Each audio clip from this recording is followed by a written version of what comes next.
Presidente de la República, Javier Milei. Presidente, muchísimas gracias. Lo mismo que dije recién, se lo digo a usted. Gracias por charlar con nosotros después de hace un tiempo largo también. ¿Cómo le va? ¿Cómo está? Buenas tardes. Buenas tardes, Gabriel. Un gusto enorme hablar contigo nuevamente. Lo mismo, lo mismo. ¿Cómo está? ¿Cómo anda? Bien, trabajando mucho. ¿Cómo está? A ver, ¿cómo está? Voy a arrancar un poco en lo personal. ¿Cómo está usted? ¿Cómo anda después de estas últimas semanas o meses?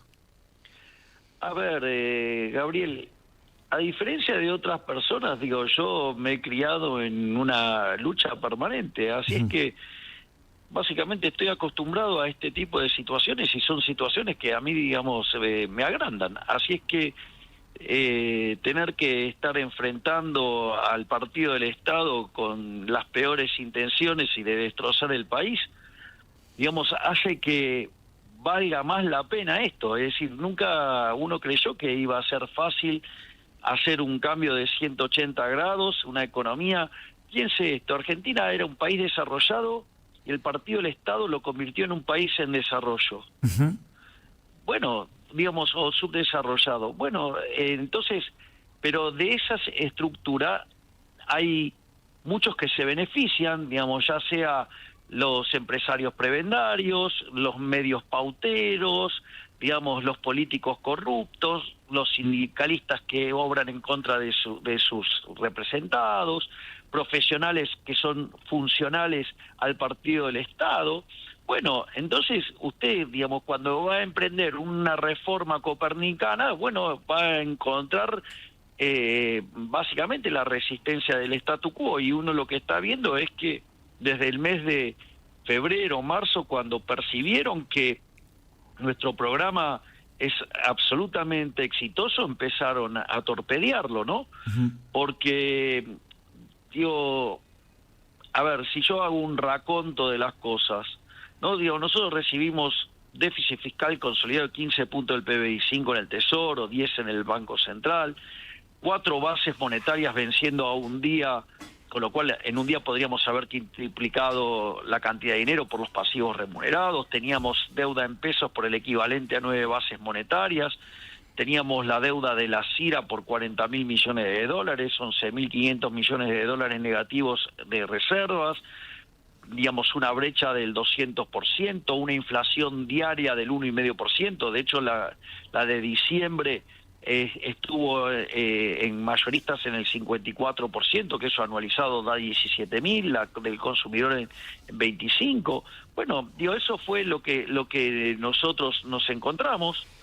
Digamos, la pobreza cuando se sinceró estaba cerca del 60%, 7 de cada 10 chicos pobres, 3 trabajadores en condiciones que estaban trabajando eran pobres. Bueno, había 20% de personas indigentes. Bueno, esa fue la catástrofe que recibimos nosotros.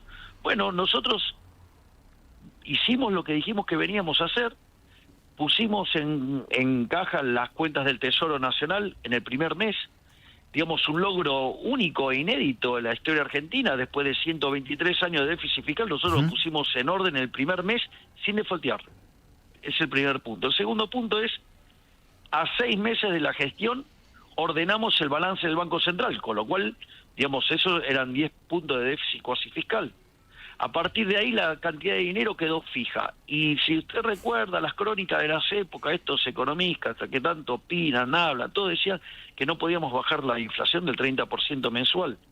Hoy la inflación, digamos, oscila entre el 1,5% y el 2%, sí, a pesar de todos los ataques que hace el partido del Estado contra el equilibrio fiscal y que tratan de generar zozobra en la población todo el tiempo.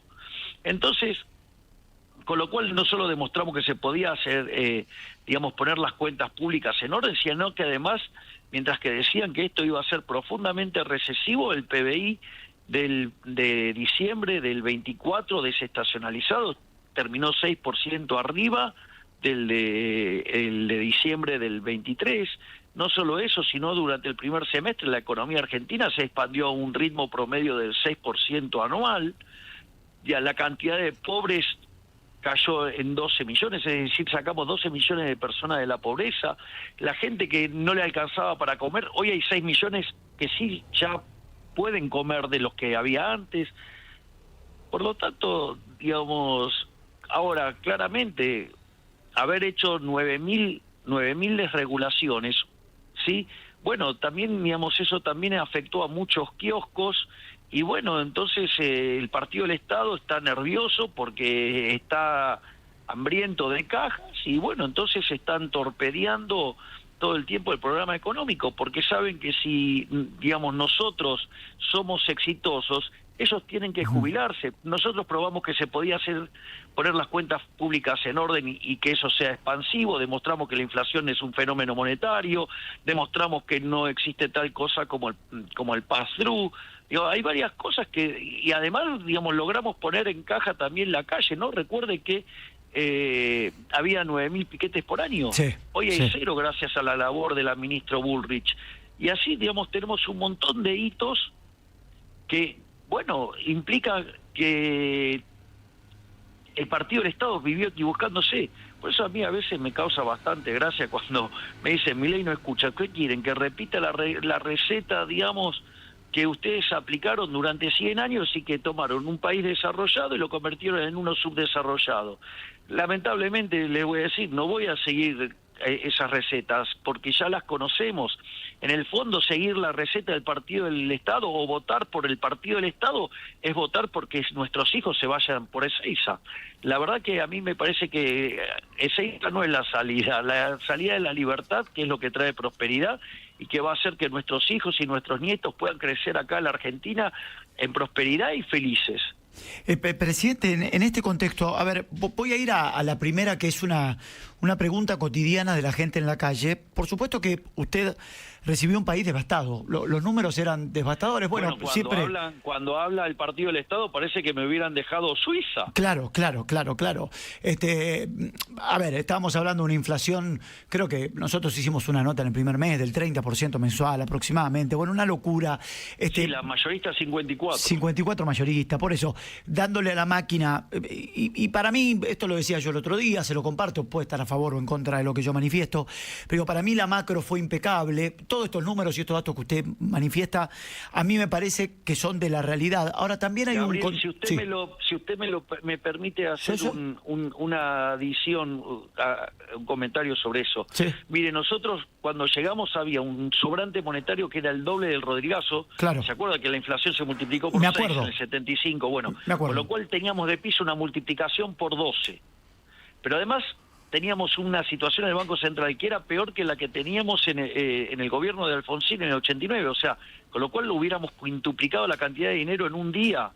No solo eso, teníamos una situación de que teníamos el equivalente de vencimientos en deuda en pesos en el lapso de 3 meses por el equivalente de 9 bases monetarias. O sea, con lo cual, digamos, se imagina, digamos, el desastre inflacionario que hubiera causado todo eso, y encima partimos con indicadores sociales en términos de pobreza e indigencia peores que los que había en el 2001. Eso fue lo que nos dejaron. Está absolutamente clarísimo y me parece que, vuelvo a lo mismo, la macro fue impecable y todos los datos que usted da me parece que muestran la realidad. Ahora, también hay un contexto, usted agradece todo el tiempo el esfuerzo de la gente y la gente lo está acompañando y usted le valora el sacrificio todo el tiempo también. Pero hay gente, presidente, que le cuesta llegar a fin de mes. Hay gente que está compleja para llegar a fin de mes. Y lo que se pregunta es, ¿vamos a seguir bancando? ¿Lo vamos a seguir aguantando al presidente? ¿No queremos lo viejo? ¿Cuándo usted cree? Y déjeme agregar con un paréntesis algo. También la gente tiene claro que no le puede pedir a usted que en 1 año y 8 meses, o 2 años, si me permite redondear, resuelva todos los problemas que se generaron en 70 años, ¿no? Ahora, en ese contexto, ¿cuándo cree que la gente va a poder restablecer un poquito más el poder adquisitivo a partir de lo que para mí es una macro excelente, pero la micro todavía no está llegando al bolsillo de la gente? A ver, ahí usted hace un punto excelente. Bien. Yo le diría que no son 70 años de romper la economía argentina, hace 100 años que 100, están rompiendo. Le doy los 100. Digamos, con el Partido del Estado y abrazar ideas colectivistas y que cada vez somos menos libres y por eso pasamos de ser un país desarrollado a ser uno subdesarrollado. Sí. Digo, y usted eso no se cambia de la noche a la mañana. no se cambia de la noche a la mañana. O sea, lo primero que hay que decir es, a la gente hay que decirle la verdad. Las cosas no cambian de la noche a la mañana.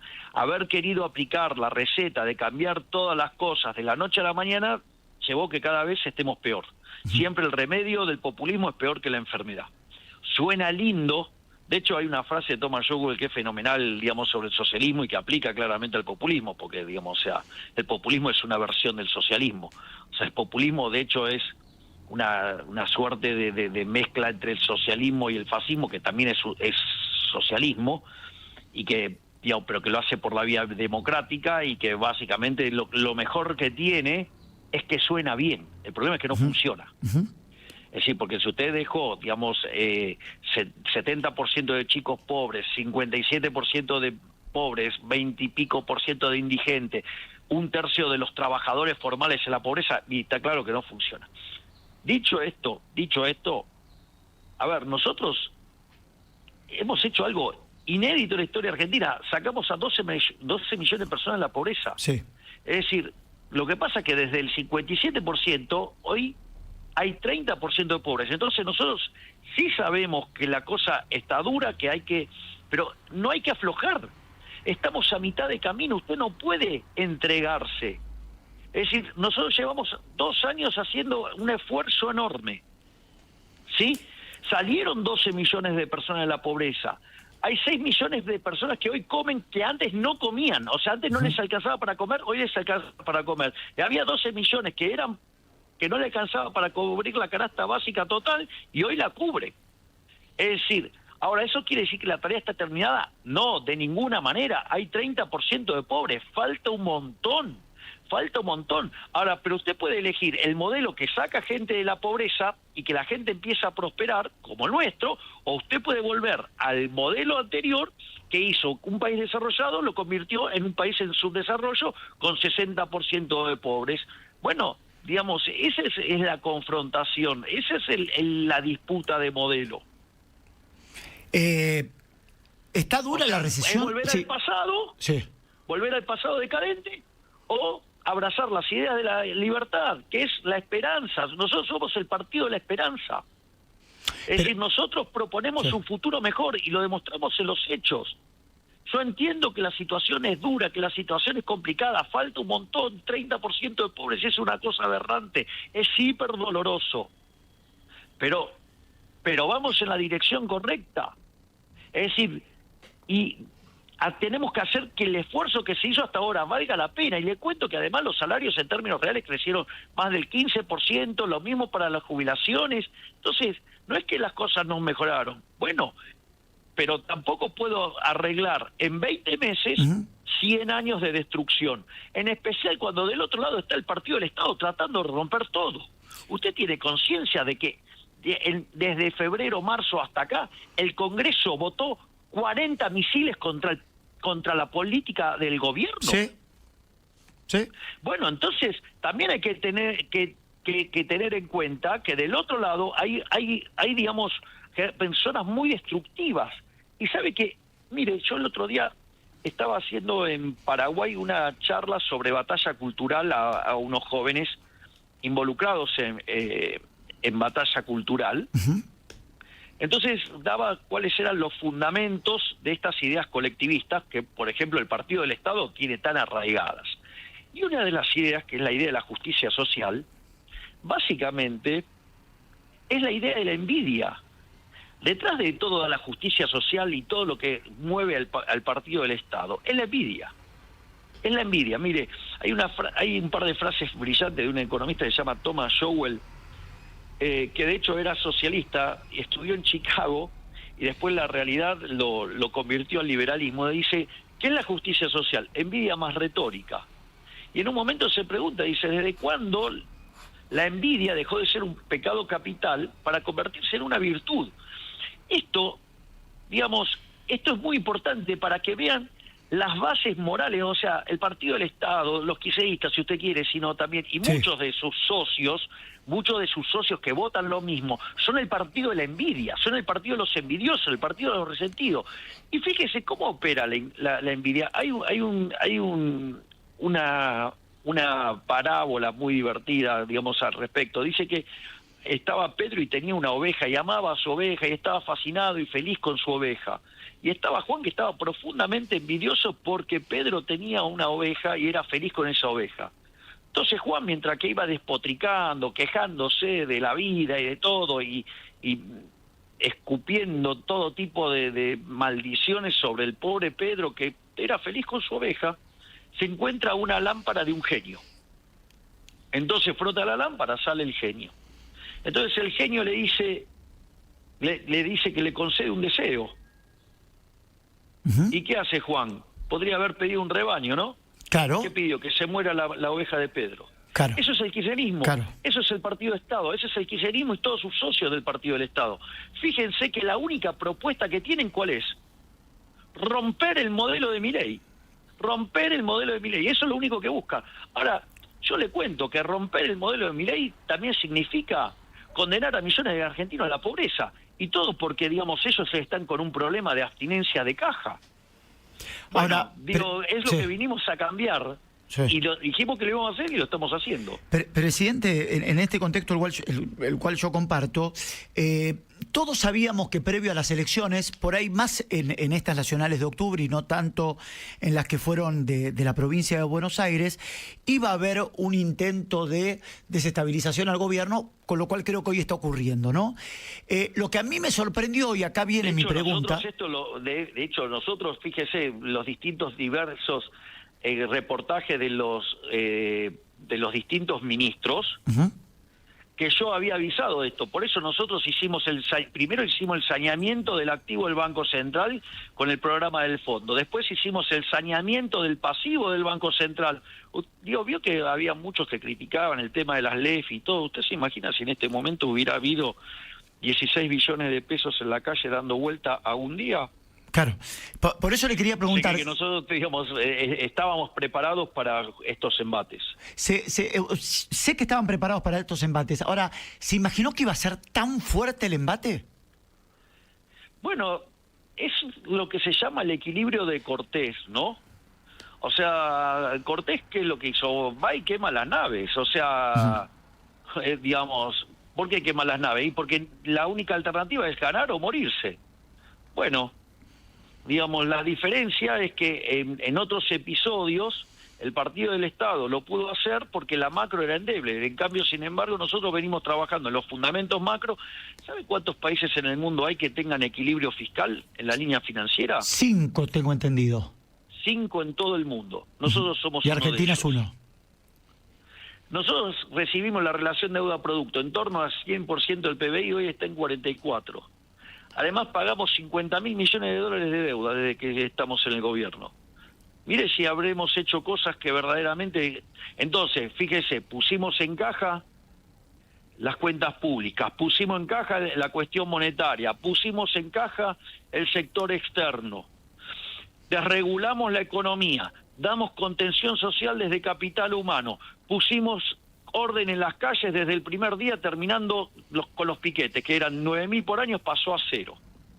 Mire si hicimos cosas, y ni que hablar, le cuento, digo lo que hicimos, por ejemplo, en materia de Fuerzas Armadas, que hoy somos la 23ª potencia mundial, creo que ya en diciembre están llegando los F-16 a la Argentina. Presidente, permítame preguntarle algo que no me quiero olvidar. Usted está viajando a Estados Unidos. ¿Tiene fecha de reunión con Trump? El día domingo a la noche. ¿Se va a reunir con Trump? ¿Ya tiene fecha de reunión con Trump? Sí, el martes a la mañana, acaba de confirmarlo Estados Unidos. Ok, o sea, este martes... De hecho, creo que Cancillería acaba de sacar un tuit al respecto y lo acaba de confirmar mi vocero, Manuel Adorni. O sea, que se puede confirmar que usted el martes se va a reunir con el presidente de los Estados Unidos. Martes a la mañana, sí, digamos, estaría encontrándome con el presidente Donald Trump en New York. Y esto tiene que ver con imagino que deben ser varios temas, pero algunos temas de agenda tiene que ver con el tema arancelario, con el tema visa y con el tema también de un préstamo del Tesoro estadounidense, presidente. Estamos en múltiples negociaciones con Estados Unidos y vamos a avanzar en todas las que son relevantes para mejorarle la vida a los argentinos. ¿Está al tanto de lo que esto de chimerío, ¿no? ¿Está al tanto de lo que le está pasando a la Argentina al presidente Trump? No tenga dudas que sabe todo lo que está pasando. Es una persona muy informada. ¿Le preocupa la situación del dólar? Mire, nosotros hemos trabajado en solidificar los fundamentos de Argentina. Nosotros las cosas que teníamos que hacer las hicimos. Digamos, tuvimos que capitalizar el Banco Central, o sea, mejorando el activo, lo hicimos, digamos, limpiamos el pasivo, digamos, y es más, o sea, también el otro día lo contó el ministro, nosotros también sabíamos que este iba a ser un año muy complejo y nosotros estamos trabajando, digamos, para cerrar los pagos de deuda que tiene Argentina el año que viene, que son 4.000 millones de dólares en lo que es en el mes de enero y 4.500 en el mes de julio, en un contexto donde además se está bajando la tasa de interés en Estados Unidos, con lo cual, por suerte, nosotros estamos muy avanzados en las negociaciones y haremos todo lo que sea necesario para preservar el bienestar de los argentinos y seguir adelante. ¿Se puede ir a precio? Primero le pregunto, técnicamente, ¿es una corrida o no es una corrida esto?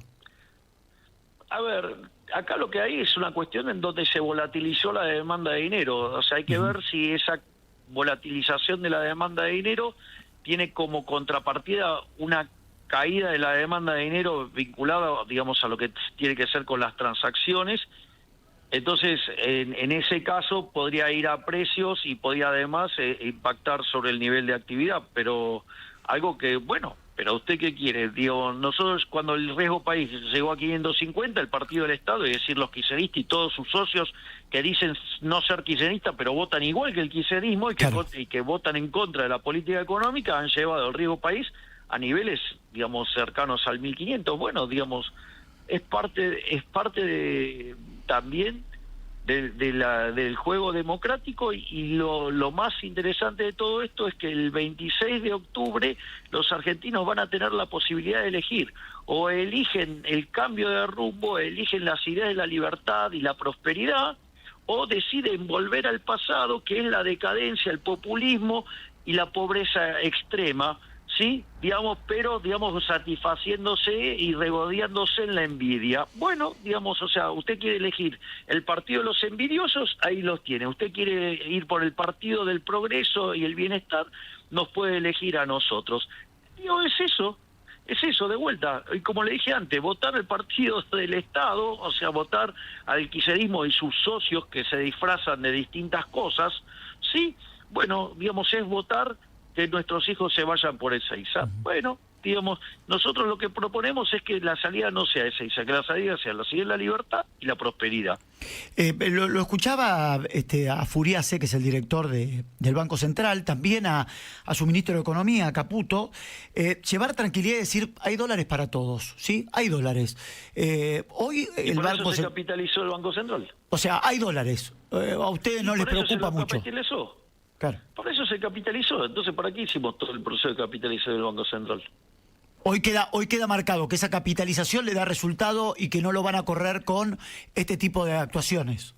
Bueno, digamos, vienen haciendo todo este tipo de cosas y bueno, ahora está el dólar en el techo de la banda. Bueno, digo, es parte de vuelta. Acá usted, digamos, cuando mira este tipo de cosas no puede desconocer lo que está haciendo el resto de los agentes.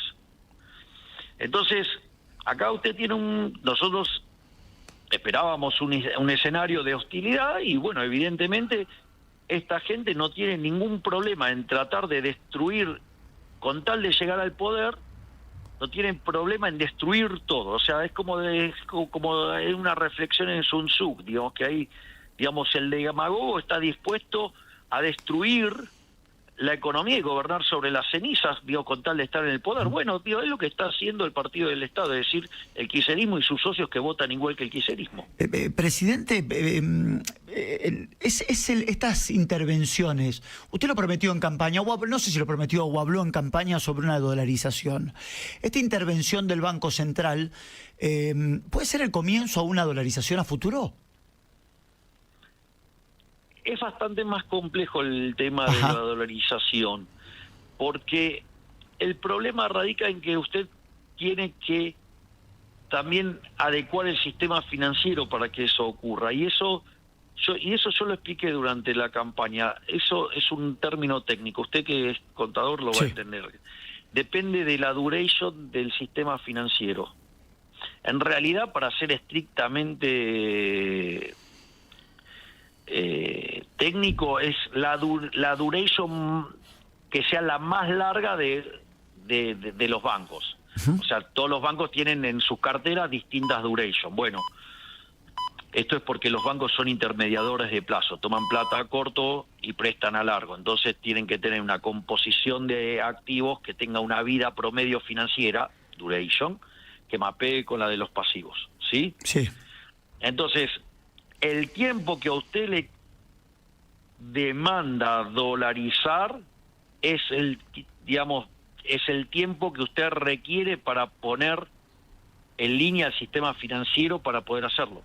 Okay. O sea, con lo cual, digamos, es un proceso que demanda... Es más, hay una nota mía en el Cronista Comercial que yo explicaba que esto podía estar demandando cerca de 4 años. Claro. O sea, no es un proceso instantáneo. O sea, y además usted tiene que tener el consenso social. O sea, digamos, nosotros lo que sí estamos haciendo es armar un sistema financiero anticorridas.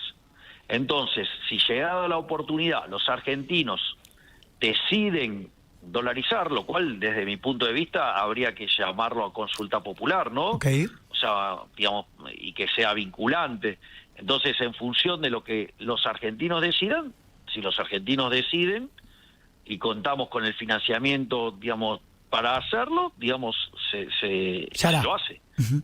Claro, exacto. Pero mientras tanto nosotros trabajamos, esto es muy importante, en generar un sistema anticorrida. De hecho, lo estamos haciendo. Claro.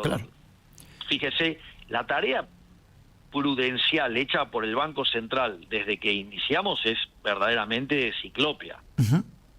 Presidente, ¿puede ir a precios? En un momento lo dejó entrever en la respuesta anterior. ¿Esto puede terminar yendo a precios? Sí, puede pasar porque si a usted le cayó la demanda de dinero, le hace saltar el nivel de precios. Okay. Pero es muy importante esto. Una cosa es que sea inflación, otra cosa es que es un salto en el nivel de precios. Suponga lo siguiente, usted, digamos, utiliza una determinada cantidad de dinero para comprar una determinada cantidad de bienes. Sí. Aparece un mecanismo, supongamos que hace más eficiente el uso del dinero, usted tiene que mandar menos dinero. Uh-huh. Eso genera un salto en el nivel de precios, ¿sí?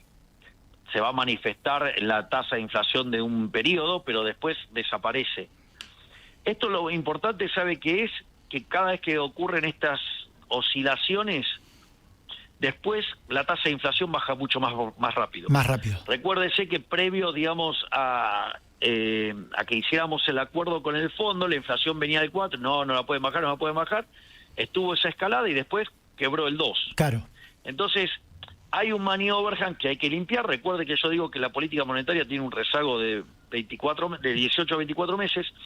Recientemente un trabajo de un alumno de la Universidad de Córdoba, que, digamos, de teoría monetaria, que hizo su tesis con un amigo mío que se llama Enrique Neder, probó que los rezagos en Argentina son 26 meses. Así es que Argentina, digamos, dado que dejó de emitir a mitad del año pasado, a mitad del año que viene, digamos, Argentina tendría que dejar de tener inflación, o allá por agosto debería dejar de tener inflación, pero cada vez que se producen estos saltos, retrasa. El momento se achica. Claro. Exacto. Por lo tanto, digamos, hay que entender que todavía hay que limpiar el desastre monetario que dejó el kirchnerismo. No se olvide que en el año electoral, en el 2023, mira, el kirchnerismo en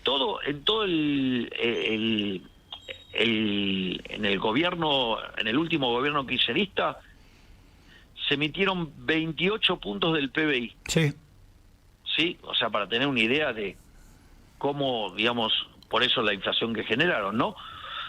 Ahora, es muy interesante porque de esos 28, 13 se emitieron en el año 2023, el Plan Platita. Claro.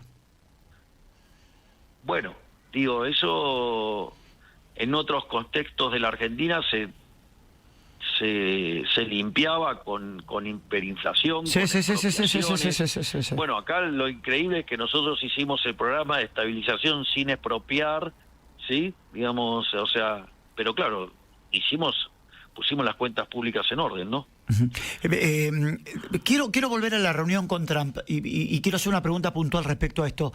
¿Está cerca de llegar a un acuerdo? A mí me dijeron que sí. ¿Está muy cerca de llegar a un acuerdo con el Tesoro de los Estados Unidos, presidente? Nosotros estamos trabajando en distintos temas Ajá. y vamos a tener una reunión bilateral el día martes. O sea, digamos, lo que surja el día martes de la reunión, digamos, va a ser comunicado, así que no se haga problema. Bajemos un poco de la ansiedad, estimado. Bueno. Quiero preguntarle esto de Caputo, porque a Caputo, día por medio, según los medios de comunicación, y esto se lo tengo que preguntar por una rigurosidad periodística y para la gente que nos está escuchando, día por medio, Caputo va a dejar de ser el ministro. Yo tengo la respuesta, pero entiéndame que tengo que tener una rigurosidad periodística. ¿Está por echarlo a Caputo? No. Bueno. Yo le digo, nosotros con Toto nos matamos la risa porque, digo, nosotros tenemos una relación prácticamente simbiótica. Entonces, la realidad es que nos causa mucha gracia. Digo, yo me acuerdo de estar en viajes, estar en el avión y estar leyendo que lo había hecho renunciar y estaba conmigo, digamos, digamos, almorzando en el avión o cenando en el avión. Digo, una cosa verdaderamente...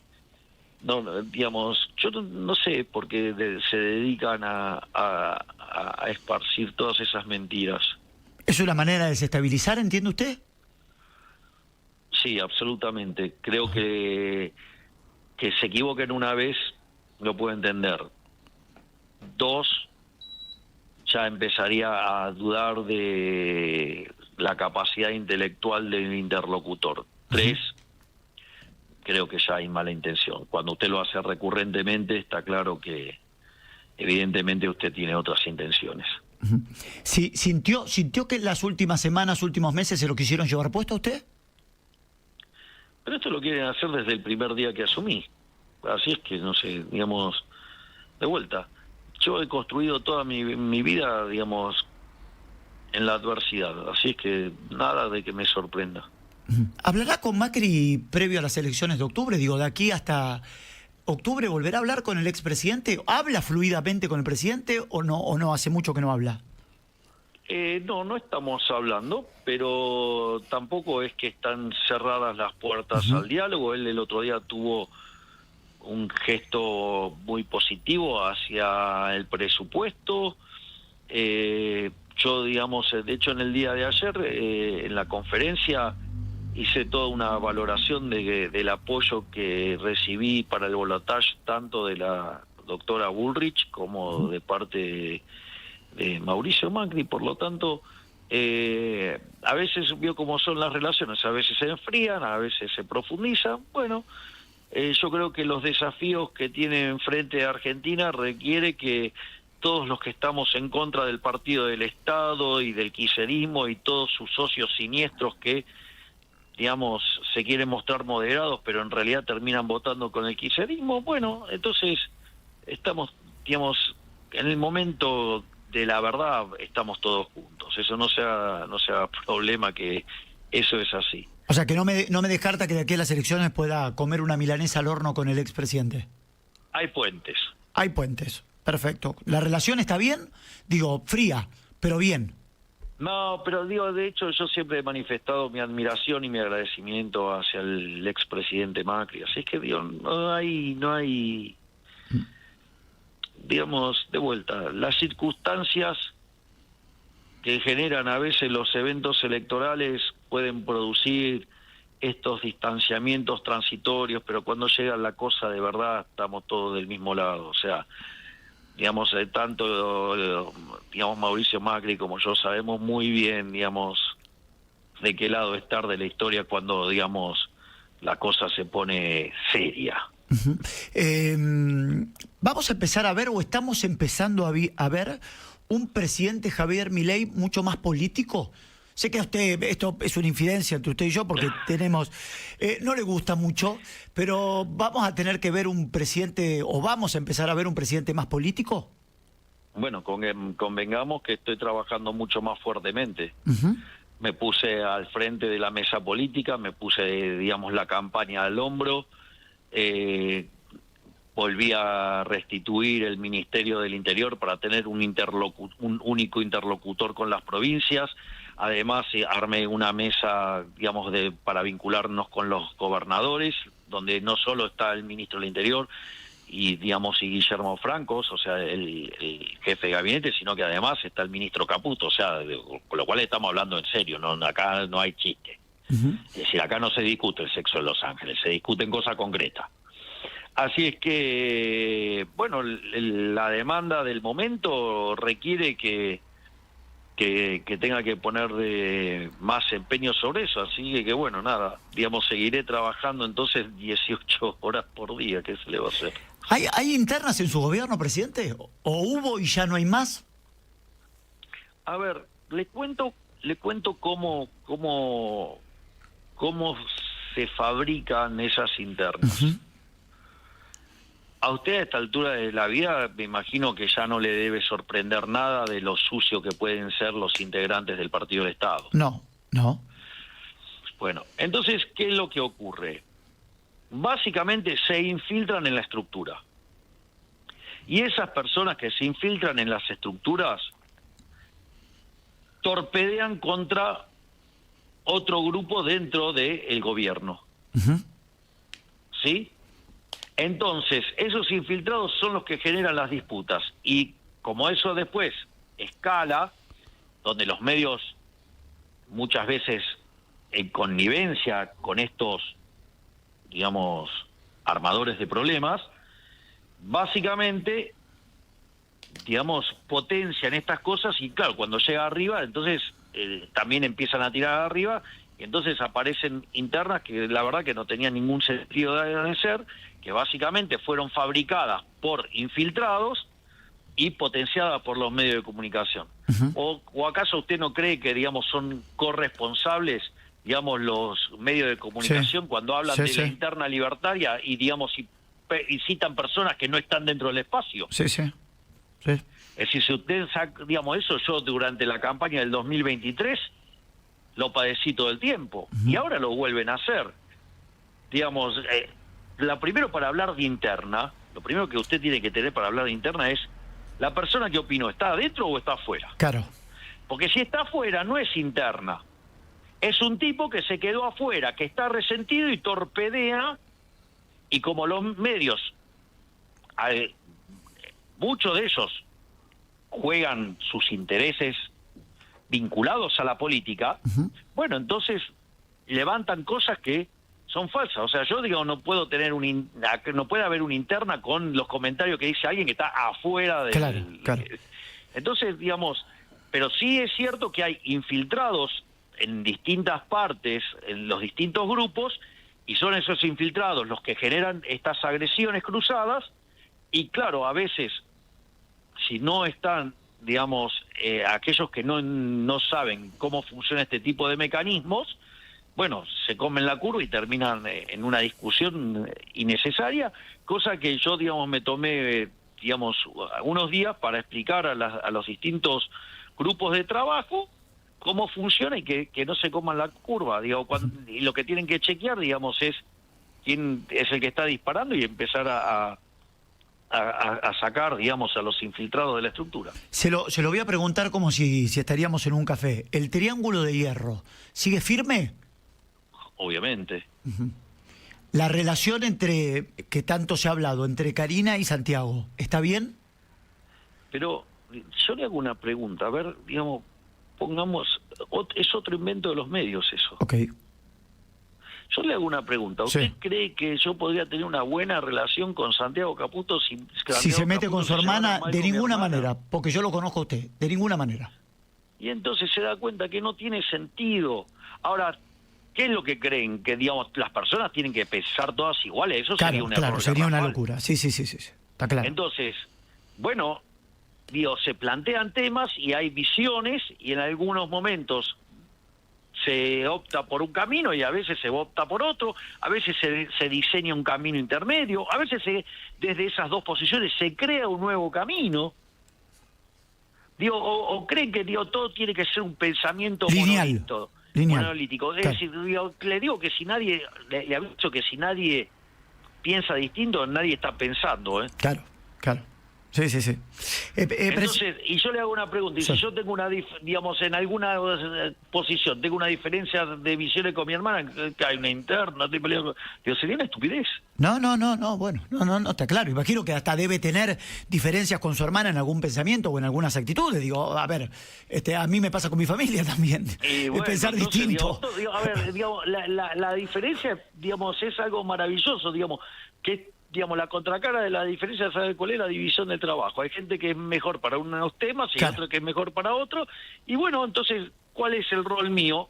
Asignarle el rol a cada uno que es mejor relativamente. ¿Para qué? Para maximizar la productividad y generar un gobierno que resuelva los problemas de la gente. Le voy a hacer una pregunta por ahí muy personal, ¿sí? Que está relacionado con Karina. Yo tengo la posibilidad de conocerlo y sé también, lo que mucha gente no sabe, su relación con Karina. También la gente lo percibe esto. Y un foco de desestabilizar al presidente es pegarle a Karina Milei, ¿no? Que se metan con su hermana. Cuando se metían con mis perros. Exactamente, es como meterse con mi hijo, ¿no? Digamos, yo, Sí, claro, obvio. yo tengo exacto. todo abierto, ahora te metes con mi hijo, estás pasando los límites, ¿no? En algún momento... Pero eso, digamos, la política ya ha logrado, digo, esto le pasó, esto yo lo conté en una conferencia, no me acuerdo dónde fue, que la anécdota me lo contó Federico Sturzenegger, que es la persona que está a cargo de la WTO, Sí. la World Trade Organization. Y básicamente le habían dado el Ministerio de Economía de un lugar, entonces claro, cuando empezó a hacer las reformas, primero la atacaron con mentiras, calumnias, Sí. injurias, le dijeron un montón de aberraciones, todas las que se pueden imaginar o más.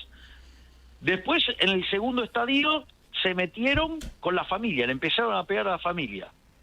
Y en el tercer estadio, fueron por la violencia, por el intento de asesinato. Uh-huh. Bueno, digo, los kirchneristas, digamos, no dejaron variante por hacer, ¿no? Porque, digo, el adoquín ese que tiraron desde un piso alto, digamos, podría haber matado a cualquiera. Claro. En ese contexto de el cariño a Karina porque es su hermana y lo importante que es dentro de su gobernabilidad Karina, en algún momento y en alguna charla de hermanos, ¿se le ocurrió decirle, Karina, te quiero proteger, correte? O en esto de redoblar la apuesta, es, Karina, te necesito más cerca mío que nunca. La pregunta es, ¿usted cree que yo solo, digamos, me crié en la adversidad? No, imagino que no. ¿Y sabe quién remaba conmigo en ese momento? Karina. Listo, digo que nos vamos Rememos, a asustar porque... entonces no, rememos juntos ahora. Y obvio, claro, sí. Okay. Igual que como remamos con Santiago, igual que como remamos con todo el gabinete. Perfecto. Digo, acá no afloja nadie. Estamos a mitad de camino. No vamos a volver para atrás. No vamos a... A ver, ese esfuerzo... A ver, no lo hicimos solo nosotros. Esto también quiero que quede claro. Lo hizo la Porque gente. La gente dice el esfuerzo. La Claro. gente hizo esfuerzo. Ahora, ¿sabe que mi sueldo y del todo el gabinete y todo el personal jerárquico está frisado desde diciembre del 23? Uh-huh. Sí, lo sé. Es decir, no es que nosotros no hacemos el esfuerzo, nosotros también hacemos el esfuerzo. Nosotros estamos haciendo un esfuerzo más grande que el resto porque básicamente no nos hemos tocado los sueldos. La variación de nuestro salario desde que asumimos a hoy es 0. ¿Se da cuenta, no? Sí. Y no Cuando así de diputado, no así de diputados y senadores, ¿no? O sea, ejecutivos sí, diputados y senadores no. Y bueno, mire el Senado, digamos, es un colador, se viven aumentando los sueldos, o sea, y nunca se puede parar nada. Bueno, una sola vez, después no se paró más. ¿Se da cuenta? Uh-huh. Presidente, Entonces, le cambio... digo, lo que sí. quiero decir es, Sí. a ver, Usted no puede cambiar de caballo a mitad del río. No, está claro. Se va a ahogar. ¿Sí? Y usted no puede abandonar a mitad del río. Entonces, o termina de cruzar y empezamos el camino, digamos, que va a ser grande a la Argentina nuevamente. Esto es muy importante. Estamos frente a la elección más importante de nuestras vidas. Es un momento bisagra. Es decir, el statu quo se defiende, el statu quo va a tirar con todo, el statu quo va a ser la máquina de impedir, porque vive del statu quo. El statu quo le conviene esta situación de pobreza, porque básicamente tiene esclavos. Clientelismo político. Exacto, en cambio, digamos, nosotros, digamos, proponemos que la gente sea libre y próspera. Entonces, imagínense que este modelo jubila a todo el partido del Estado. Le quiero cambiar de frente. Sí, Españolo, claro. ¿alguna vez le dijo que había corrupción dentro del gobierno? No, ¿Nunca? no, pero aparte, mire, Sí. mire, hasta el propio Mauricio de Alessandro, que es abogado, que fue abogado mío, que somos amigos, de hecho, dice, es falso lo que está diciendo, que le dijo a Javier, porque si le hubiera dicho eso, le hubiera volado la cabeza. Ujú. Aparte, si Español, digamos, tenía esa certeza de que había corrupción, lo tenía que denunciar, digamos, porque si no incumplía los deberes de funcionario público. Por eso, cuando aparecieron estos audios, ante la duda, fue desplazado de su cargo y se intervino el Andis, porque básicamente no solo, digamos, estaba diciendo algo que debería haberlo denunciado, sino que además también hablaba peste de los funcionarios. Ahora, yo le digo algo, Sí. y digamos, aquellos que han estado cerca de mi espacio lo saben muy bien. La política está lleno de personas que para darse corte hablan peste de todo el mundo. Entonces, usted se pone a hablar y básicamente lo llenan de chimento de peluquerías, que además encima cada vez que lo van contando se va agrandando más. Ok. Es decir, es muy normal y muy común escuchar a los políticos hablar pestes de otros políticos. Ujú. Es un clásico, es un clásico.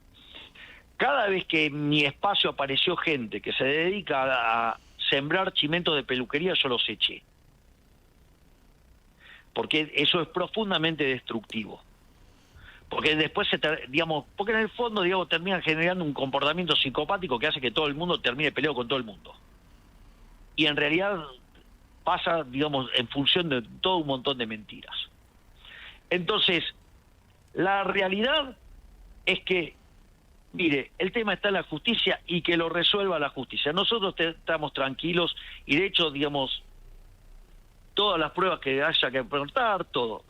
Ahora, eso sí, al margen de eso, hay personas que con esto tienen un problema muy grande. Ujú. Llámese el señor Rial, llámese el señor Mauro Federico.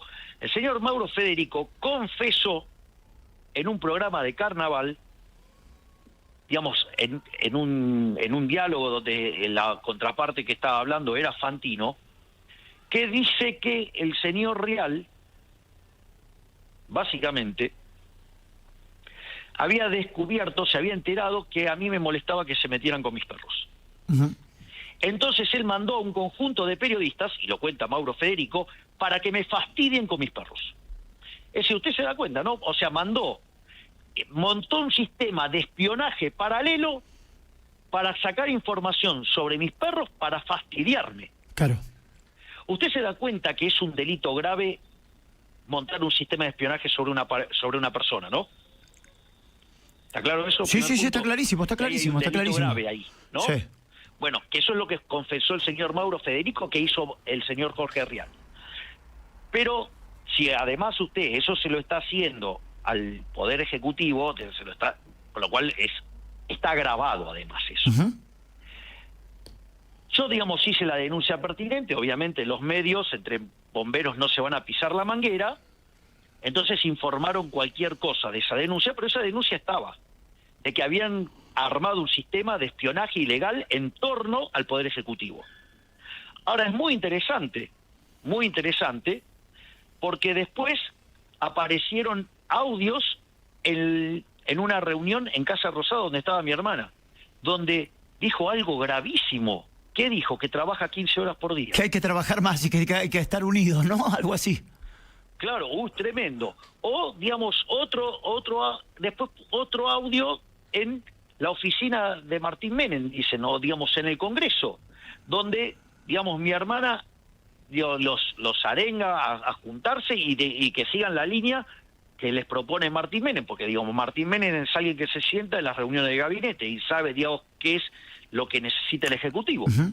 Con lo cual, digamos, le tenía que dar un empoderamiento natural para poder guiar, digamos, al cuerpo legislativo.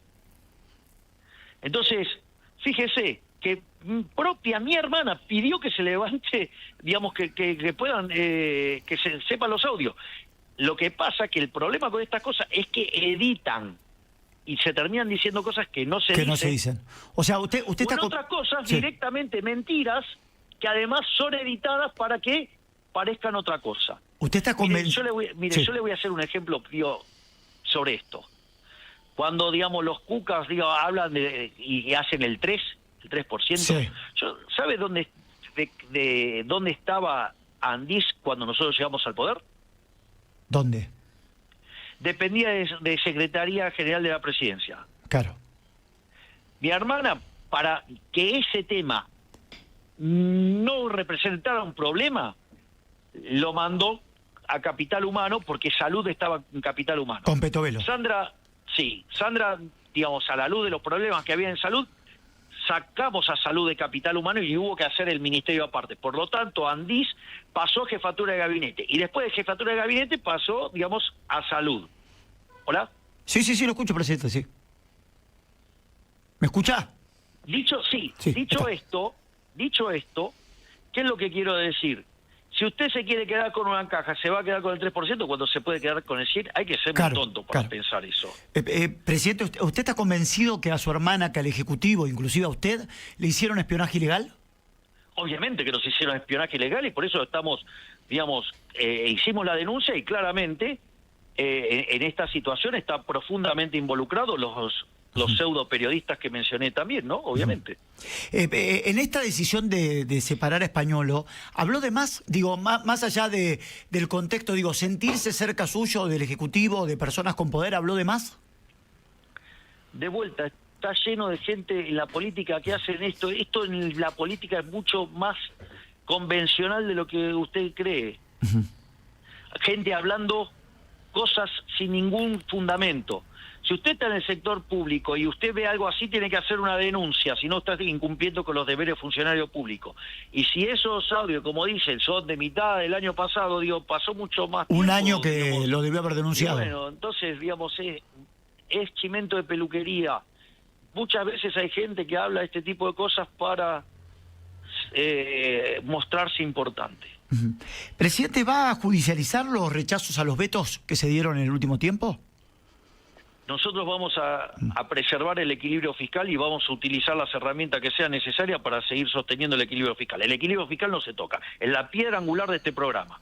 Argentina, desde el año... ¿Sabe cuántas crisis tuvo en el siglo XX Argentina y Estados Unidos, que arrancaron siendo países que disputaban ser los países más ricos del mundo? ¿Cuántos? Estados Unidos 4, Argentina 22. Claro. ¿Sabe por qué? Las crisis de Argentina se caracterizan, hay un montón de elementos, está en un trabajo de Ana María Cerro y Osvaldo Meloni, uh-huh, que hace las tipificaciones de las crisis y fue actualizado por Héctor Rubini. Pero si usted lo toma en el siglo XX, de esos 22 casos se caracterizan por tener alto déficit fiscal o un déficit fiscal extravagante. Lo que hay que corregir es el desequilibrio fiscal, que es lo que no quiere corregir el Partido del Estado. Digamos, fíjese el otro día un señor, digamos, que verdaderamente proponiendo aumentar el gasto en 7 puntos del PBI. La pregunta es, ¿con qué lo vamos a financiar? ¿El ex gobernador de Córdoba, Schiaretti? Sí, exacto, uh-huh, exactamente. Propuso aumentar el gasto público en 7 puntos del PBI. Y sí, es muy lindo, prometer cosas, prometer. Después hay que pagarlo. Ahora, cuando usted lo tiene que pagar, por ejemplo, si lo va a hacer por ejemplo, un impuesto que es muy fácil de ver, el IVA. Habría que llevar el IVA al A 42% claro, para pagar sí, eso. el doble. O sea, con lo cual mataría de hambre a un montón de gente. Es decir, sería una medida pro hambre. La otra es, bueno, no, ¿qué va a decir el progre? No, hay que hacerlo cobrando el impuesto a las empresas. Bueno, implica tanto impuesto que van a desaparecer las empresas, con lo cual nadie va a tener trabajo. O sea, con lo cual van a matar a los trabajadores porque no van a tener un salario del que vivir porque, digamos, quebraron las empresas. ¿Qué lo va a financiar? Con impuesto inflacionario, es decir, con emisión de dinero, digamos, con lo cual va a arruinar a los pobres. Bueno, digo, ¿qué quiere que le diga? Es decir, entiendo que la restricción de presupuesto puede parecer insensible, pero la ley de gravedad también es insensible. Usted se tira un piso 50, se va a estrellar contra la pared, va a quedar peor que un huevo frito. Esto, digo, más allá de las partidas mandadas en el nuevo presupuesto para el Congreso, Garrahan y Universidades no se mueve, digamos. Pero fíjese, nosotros igual mandamos un presupuesto donde el 85% está destinado a cuestiones como jubilaciones, como gasto social. Digamos, vaya que, digamos, nosotros ponemos mucho en darle contención. Digo, ¿quiere decir que es suficiente? Bueno, puede que no lo sea, sí, puede que no lo sea. Yo tomo el punto, ¿no? Digamos, pero digamos, o sea, pero no puedo, pero ¿cómo hago para gastar lo que no tengo? ¿Vio el ejemplo ese brillante de Alfredo Casero, Flan? O sea, se les quemó la casa y la gente y la familia empieza a gritar, quiero flan, quiero flan. Se acaba de quemar la casa, no tengo flan. No, quiero flan, pero no tengo heladera, quiero flan. No tengo la comida básica, quiero flan. No tengo la ropa, no quiero flan. Bueno, digo, y pareciera que, digamos, o sea, el partido del Estado tiene esa postura adolescente que le, digamos, pero bueno, yo apuesto a los argentinos, apuesto a que los argentinos que quisieron un cambio, porque cerca de 15 millones de argentinos en el 2023 votaron un cambio de rumbo. Es decir, decidieron ponerse los pantalones largos, decidieron que no quieren seguir siendo engañados por estos empobrecedores seriales. Digo, ¿qué quiere? ¿Que me ponga a emitir dinero? No. Sí, le da a todos. ¿Y cómo termina eso? Con una hiperinflación. ¿O qué fue lo que dejó el kirchnerismo? Dejó plantada una inflación diaria del 1,5%. Había plata para todos, sí. ¿Y qué alcanzaba? Sí. No alcanzaba para nada. El remedio terminaba siendo peor de la enfermedad. Si nosotros no hubiéramos podido controlar la situación como lo hicimos, con tanta determinación y coraje, Argentina hoy es Venezuela. Por eso, digamos, el señor Rial tiene un programa que se llama Argenzuela, porque justamente pretende que Argentina se convierta en Venezuela. Claro, lleno de pobres. Esos sí son todos iguales, pero todos pobres. Solamente están bien aquellos que, digamos, están en el poder o trabajan para el poder. Ahora ya entiendo. Presidente, ¿cree que va a ser distinto el resultado de las elecciones nacionales respecto a las provinciales? Mire, las distritales nunca fueron un buen predictor de las nacionales. Le cuento el caso nuestro. Nosotros en el 2023, cuando fuimos a las distritales, nos fue muy mal en todas sacamos menos que en las que participamos sacamos menos que el 10%. Y después terminamos ganando. ¿Es optimista entonces? Absolutamente que soy optimista. Yo confío en los argentinos, son más los argentinos de bien que los argentinos que adhieren al partido de la envidia. Le hago dos cortitas y le agradezco porque tampoco le quiero robar el sábado en una entrevista, aunque sabe que me es placentero charlar con usted. Cristina Fernández de Kirchner, cumpliéndose 100 días de estar en prisión en su casa, habló de default. La reina de la tobillera. Exactamente, habló de default, dijo, hay olor a default. Yo no tengo olfato, Gabriel. Ok. Aparte, yo le digo algo. Yo soy el presidente de la Nación Argentina. Tengo a cargo guiar los destinos de los argentinos. ¿Usted cree que yo puedo perder tiempo discutiendo con una presidiaria? Que además, de ahí también puede venir el 3. Todavía le quedan 3 causas pendientes, porque ella está condenada por vialidad, es decir, obra pública para que se gastaba la plata, pero las obras no aparecían. Pero claro, le quedan los sauces Otesur, le queda el memorándum con Irán, ¿sí? Y le queda la causa de los cuadernos de la corrupción. Ahí están las 3, ahí está, digamos, o sea... El número 3. Sí, digamos, que son las 3 causas que le quedan pendientes a la reina de la tobillera. Presidente, esta pregunta se la hago cada vez que hablamos. Tiene derecho ya, esto se lo permito yo. Me puede insultar porque me va a decir, hincha pelota, usted, Anhelo, siempre me pregunta lo mismo. Después... ¿Cómo lo voy a insultar? Mire, sabe que yo estoy en este momento que le estoy dando la entrevista, estoy en una sala que nosotros la hemos llamado Sala Conan. Ajá. Porque tiene un cuadro de Conan que me regaló un seguidor. Y bueno, tengo, por ejemplo, una camiseta del Pato Filiol, Ajá. tengo 2 camisetas de Messi, tengo una de los Pumas, tengo 2 del más grande jugador de polo de todos los tiempos, Adolfito Cambiaso. Adolfo Cambiaso, ¿sí? Tengo una de Scaloni, que es firmada por Scaloni, y tengo una más, adivine cuál es. Y me imagino que es la de Evelyn Martin Johnson. Exactamente. Bueno, entonces no me insulte, pero le quiero preguntar esto. Se instala que... ¿Cuándo le insulté? No, pero es una broma por la pregunta. Es una para salir del formalismo y de la Además, seriedad. Le digo algo. Sí. ¿Sabe qué? En esta misma sala tengo 2 cascos de fútbol americano de los Rams Bueno, de Los Ángeles. Y escúcheme, y le falta algo que también le conseguimos nosotros en la rural, que fue Silvia, Sí. que se la consiguió. La pelota de pato. Las tengo acá. Tengo 2 pelotas de pato y en el medio tengo el casco de Adolfo Cambiaso. Ahí está, muy bien. Bueno, Es más, tengo unos guantes que me regaló el hijo de Waldo Wolf. ¿sí? Que uno dice Milei y el otro dice Viva la Libertad, carajo. Tengo la pelota que me regaló Infantino, la del Mundial con mi nombre. Tengo una réplica del botín de Messi hecho con basura reciclable. Ajá. No, te digo, o sea... Está relajado, está relajado, está bien.